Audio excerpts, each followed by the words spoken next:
Morning, everybody. Morning. Pleasant morning. Just a quick update. If anybody in the group here is venturing in the Goshen area, be careful. There is a major accident by Goshen. I'll send the video shortly. It doesn't look good. Trust me, it doesn't look good. It's a one vehicle collision. He hit a tree. Vehicle cut in two. You know what? I see it well. The next half I carry the over this one. The next half I carry that. I see it.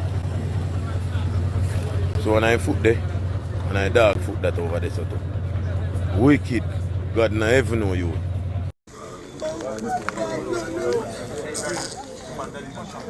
Rick. See me, Rick. Come give away your life, youth. Father, you messing the dog. Brother, remember say what day man and dog you on party and I'm a killer. Welcome to True Jamaica Buzz, news and entertainment with a buzz. The edited versions of the videos and audio that you just heard is of an accident that took place in a Goshen. Goshen is in St. Elizabeth this morning, where the individual that you see on the screen as I speak lost his life. It is said that he is Pops Devon's son. Don't know his actual name. I hear some people saying Ricky. Don't quote me on that. Based on the information is that he was going at not speed, obviously. Lost control of the vehicle. That is what happened. That is why it is called an accident. Ended up in a tree. That is what happened when you hit an immovable object.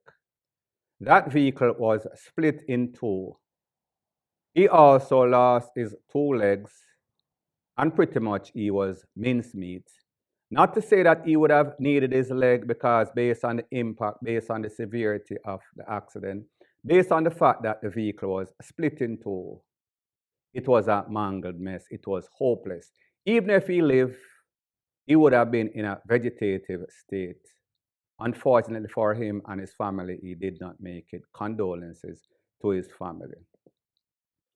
Now, people, when you hear stuff like this, and we see annually 400 and something, 500 and something annually, like I said, yearly.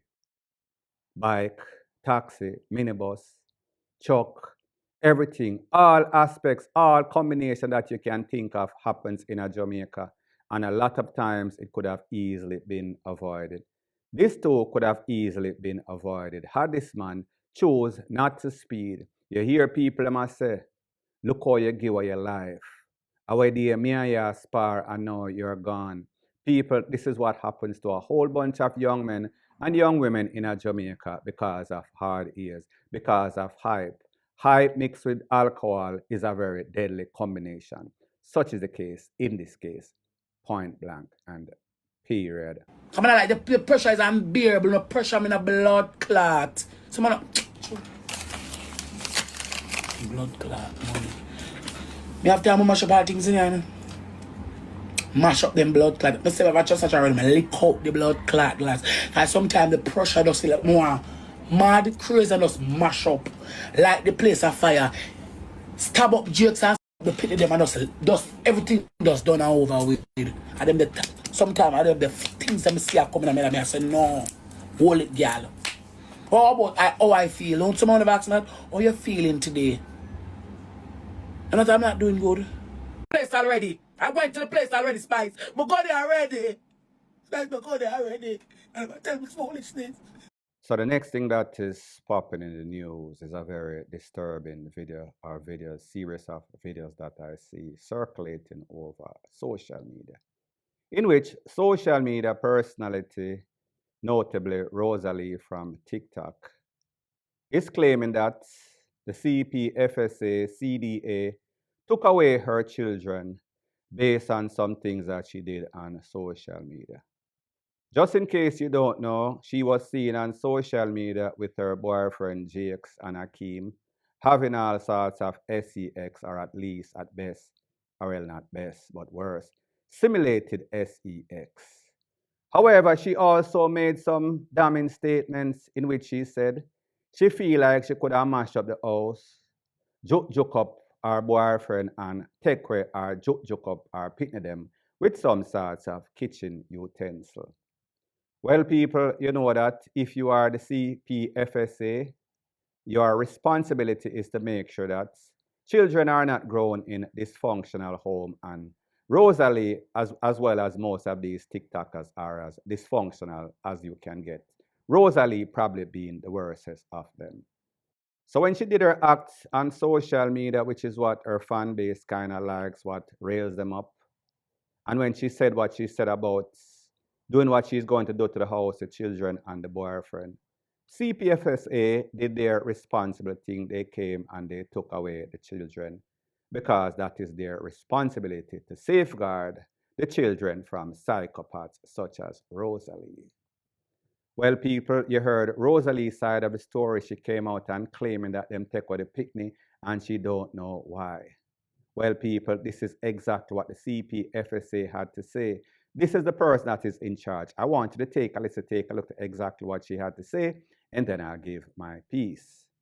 CPFSA had previously received multiple reports through our anonymous reporting system of alleged abuse being meted out to both of Rosalie's children. Our investigation into this matter was already underway, and we had tried to talk with Rosalie multiple times. But, she was consistently uncooperative, which ended hindered our investigation. Session by Rosalie earlier this week, in which she stated that she felt like burning down the house and to stab up her children and spouse. We decided to escalate our investigations process and to safeguard her children by removing them from our care. This action is a part of CPFSA's investigation and child care and protection process, which the agency is mandated to do under the Child Care and Protection Act. So, people, we heard from Rosalie, we heard one of the despicable acts. We heard she claiming that she wants justice because they took away her children. And then we heard from the CPFSA, CDA, in the reason why that they were doing an investigation. They contacted her, but because of her darkness and ignorance, she decided that she was not going to cooperate. I am assuming, knowing what little I know about Rosalie, is that she probably told them a couple clottings and also sent them up under their mother and even up them fathers, ASS. I don't think that I am wrong.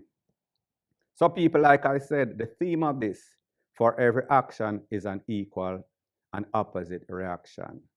Rosalie is despicable on social media. Rosalie is despicable in life. And while we do not want to ever cheer when we see children being taken away from their biological parents, sometimes these parents are very toxic. And whenever you have toxic parents in a toxic environment, it always leads to the detriment of those children. So therefore, somebody has to be responsible, seeing that Rosalie and our partners and the community probably is not responsible enough. And even if there were some conscious people in her community, more than likely she would have cussed them out, just like how she cussed out the investigators from CPFSA. So people, let me know what you think in the comment section if you think it is justified that they took away these children based on her own actions. Point blank and period.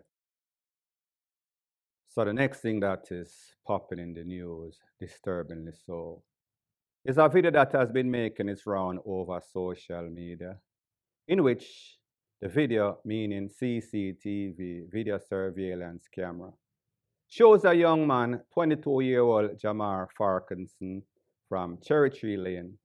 The young man that was taken out, police claims that they went with a search warrant after the smoke clearing, pull a tool after them, shootout, and then he lost his life. They also recovered a tool.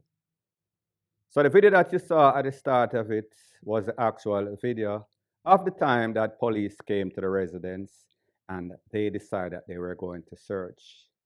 If you notice, which is quite obvious, is that he ran to the door excitedly. Him and a criminal, so therefore he has nothing to hide. Open the door, let the police in.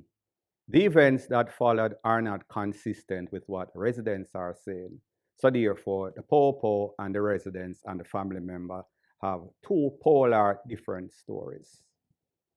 While you're watching this video, I am going to show you other CCTV videos or footage from that same house on that same day, playing as I speak.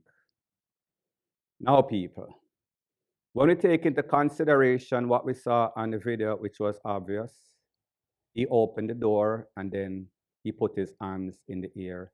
The police ran past him. You didn't see any sorts of resistance. You didn't hear any confrontation. You never hear any loud explosion that is consistent with gunshots. However, the story that the police give in their official reports is that there was a shootout. I am going to tell you why, in my mind, the likely possibility of that being true would be 0 or minus a couple gazillions. First thing first, if you go to a house and you have a subject or a target, and that target opens the door, the first thing that you should do, restrain that target, meaning put them in a handcuff. That would take away any possibility of that target turning around, turning the tables and harming you. So therefore, you eliminate any sorts of threat to the police officers or anybody else in the line or around the incidents. So therefore, the police did not do their job if a shootout actually happens after that. So therefore, they did not follow the protocol. How is it that a man that voluntarily opens his door, demeanor different, demeanor receptive, accepting, making the police do their rounds, search, because we know the police have been searching that area since that incident that took place, wherein 8 persons got caught up and lose them life in a cherry tree lane. So the people them kind of used to the police antagonizing them, doing their work, thin line between antagonization, police abuse, and police doing their work, because all of you little police tetty hours, I say, make the police do them work. Well, people, nobody with an iota of sense have a problem with the police doing their work. What we have a problem with, meaning common sense persons like myself, not you guys, is if the police overstep their boundaries, is if the police work now becomes abuse and human rights violation. Now, people, we saw that the residents were protesting, and if you go on most of the news, Jamaican news sites, you got hear people say, the people in the garrison always stop the police from do their work, while that is true. However, you cannot generalize as a police officer or as a public servant. When you're there to serve and protect, that is exactly what you do. So you treat each case, each circumstance individually. You can't use a broad brush and just paint over everybody. Everybody a criminal. Every circumstance, the police was right. Obviously, the police was not right in this case. So I want to hear from the minister, prime minister, and it has everything to do with the prime minister because he is head of the state. I want to hear from the justice security minister, and I want to hear from the commissioner of police. I have noticed that there's been no sort of response from any of these individuals. Don't you find it despicable? Don't you find it irresponsible? Don't you find it that persons are not taking responsibility for their job? Because at the end of the day, somebody lost their life, somebody that they painted, somebody that they claimed, use a tool, pull a tool upon them, and there was a shootout, and they did everything to defend their life. And he ended up losing his life. Chances are that was not true. So I just say, we have to take responsibility. We have to hold persons accountable. So what is the sense in getting Jamaica better if along with the bad guys, you're also taking away good people, innocent people? And a lot of people say, well, it is collateral damage, casualty of war. Yes, that is easy to say when it is not your family member, when it does not hit your door. I think, like I've always said, politics, policing, and dancehall, the same size of mindset of persons is either they are for it or they are against it. There is no gray area. It is either black and white. The police good or the police bad. So people, the moral of the story in all of this is that as decent human beings, we have to be sensitive. We have to be mindful. We have to be very careful how we talk. We cannot want to get changes when with those changes, you're sacrificing innocent youth. And this youth, in my opinion, was innocent. And he was taken away, and there's no sorts of justice. And more than likely, there will be no sorts of justice because these police would lie. And the good thing is that the video evidence prove that more than likely, and more than likely is the operative word, there was not any sorts of shootout. They did not do their job, and if they did, there would not have been any sorts of shootout because the youth was right there with his hands in the air. So therefore, if they feared him, or if he was the bad person that they claim that he is, they wouldn't have given him the opportunity, especially in the climate today. So people, let me know what you think in the comment section, point blank and period. So the next thing that is popping in the news, it is called Unless You've Been Living Under a Rock. You wouldn't have noticed that certain environments, certain neighborhood in Jamaica, Kingston, Carpet area, St. Andrew, was flooded out by an unusual amount of rain that fell a couple of days ago. One of those communities that was mostly impacted or the worst was Trafalgar Park. We saw the flooding, we saw that the water was chest high, unless, of course, you are a midget or short man, it would have been over your head. So we saw that that community was significantly impacted. As a matter of fact, a lot of persons almost lost their life. And persons are blaming an apartment complex, a development that was built, saying that the developers of that complex did not do their due diligence, and that is what caused the rain from the gully when the gully bank overflow, bust open, lick down them wall, and then rush into their house like tidal wave. I am going to let you take a listen, take a look to the edited version of an interview that the residents did with TVJ News, and then I am going to give my piece. Yes, it's God, it's electronics, it's, look at there, that is shoes them out there, it's God. I'm hearing woo, like a woo sound, a woo sound. Then my back was turned, I'm just hear him say, Nadie, move, move, move. I'm just rock. I'm gonna look around, pure water. Then me just hear, pashai. This glass right here is a glass door. It just flash, break out and go inside, and the water just start come. So she said, Prince of Wallace, I said, just relax, relax. And she started saying, I'm going to drown because I can't swim. I said, don't let me go. So I said, let me open this sliding door, which is the front one. So I reach over to that, open it, furniture come in. Now, people, like I've always said, whenever you're doing any sorts of infrastructure, that infrastructure should be done properly, meaning that the relevant authority should give permit for anybody building anything, whether it is roads, whether it is a house, whether it is an apartment complex, any sorts of big development. Because water is a thing that will go anywhere, and wherever there's a slope, it will go and it will erode the wall, erode everything, and then it will seep up and cause a flood. Such is the case in this case. So I say this to say that the relevant authority, whomever give out these permits, I realize that it seems as if a lot of them are getting bribed. There are certain complexes that are built, and there are supposed to be protocols that are followed. Whenever you pass these protocols, if a little rainfall, you see some big gully or some big holes there where the water is filled. It should have been mandated that those persons before them build, they make sure so them level out the place, make sure that their buildings or project do not affect the livelihood or the flooding out of people's property, so protect persons' property that were there before them. But it is obvious that a lot of these persons that are responsible for these relevant authorities are getting kickback. So therefore, them put up a blind eye or them act like them don't see anything because they are only seeing green. They're only seeing their pocket being lined. Because why for the life or the DEATH of my enemy? Would somebody allow somebody to build and then them don't check, do them due diligence, do their surveillance to see what would happen? Have the foresight to see that, listen, if this complex is built and there's a wall, and there's water, the water is going to go around their wall, and the water is going to go to places that is not secure, as in a residence, them house.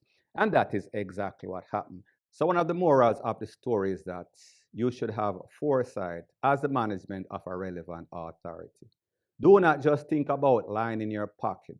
Do not just think about you and your individual goals and aspirations and the aspirations of these developers. Also think about the life, meaning life for real, of the people and the risk that you put them at when you do stuff like this. So this is negligence and irresponsibility and greed and lickiness in other words form. If this is the case, based on what the residents are saying, point blank and period. So the next thing that is popping in the news, it is called These Women from America, Desperate Women, It Seems as If They Never Learn. Such is the case, more than likely, what I am going to tell you about. It is said that the Maypen police is seeking the location of a 21-year-old American woman that came to Jamaica. She was picked up at the airport. Since then, picked up at the airport by a partner or a friend, Jamaican, obviously. Since then, the family members have been trying to reach her, however, she cannot be reached. This is her picture on the screen as I speak. Her name is Ora Tella Mizrahi, or whatever, sound like some sorts of Arabic name. It is said that she is from Evergreen Avenue, that is Lakewood, that is in New Jersey. New Jersey, Northern United States.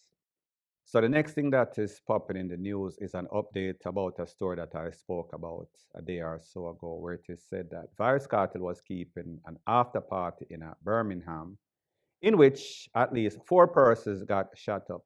One of them presently in the hospital in a critical condition. Based on a news report, based on a police report, it is said that at least 1 person was held in connection being a suspect in the murder. I guess somebody probably lost their life or attempted murder, sorry. It is said that 3 other individuals, female, were also held with disorderly conduct. Now, people, I don't know if there was some sorts of rupture, some sorts of fight, some sorts of verbal altercation that took place in the club, and then one individual decided he was going to pipe up, and during his pipe up, some other innocent persons also get caught up.